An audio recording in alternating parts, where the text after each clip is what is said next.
അന്നത്തെ IFFK നടക്കുമ്പോൾ ആ IFFKയിലെ സിനിമകൾ മുഖ്യമായിട്ടും നാഷണൽ ഫിലിം ആർക്കൈവ്സിൻ്റെ ചുമതല ഉണ്ടായിരുന്ന ശ്രീ PK നായർ സാറ് കൊണ്ടുവന്ന സിനിമകളായിരുന്നു. അതിനകത്ത് നേരത്തെ പറഞ്ഞാൽ ക്ലാസിക്സും ഇന്ത്യൻ ക്ലാസിക്സും വിദേശ ക്ലാസിക്കുകളൊക്കെ ഉണ്ടായിരുന്നു, റിസ്റ്റോർ ചെയ്ത സിനിമകളൊക്കെ ഉണ്ടായിരുന്നു.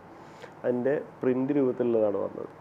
പിന്നീട് ഈ സിനിമകൾ നമ്മൾ വിദേശത്തു നിന്നും മറ്റ് ഫെസ്റ്റിവലുകളിൽ ഈ സിനിമകൾ പ്രദർശിപ്പിക്കുന്ന മറ്റ് ഫെസ്റ്റിവലുകളിൽ നിന്ന് എത്തിക്കുന്ന സംവിധാനം ഉണ്ടായിരുന്നു. വിദേശ രാജ്യങ്ങളിലെ എംബസികളുമായിട്ട് ബന്ധപ്പെട്ട് അവിടെ നിന്ന് നമുക്ക് സിനിമകൾ തരുന്ന സംവിധാനം ഉണ്ടായിരുന്നു. പിന്നീട് സിനിമ വിതരണത്തിനെടുത്തിരിക്കുന്ന ഏജൻസികൾ ഓരോ ഫെസ്റ്റിവലുകൾ കഴിയുമ്പോഴും ആ പ്രിൻ്റുകൾ അടുത്ത ഫെസ്റ്റിവലുകളിലേക്ക് ഷിപ്പ് വഴിയോ അല്ലെങ്കിൽ എയർ വഴിയോ ഒക്കെ അയക്കുന്ന സംവിധാനമാണ് നമ്മൾ പിന്തുടർന്നിരുന്നത്.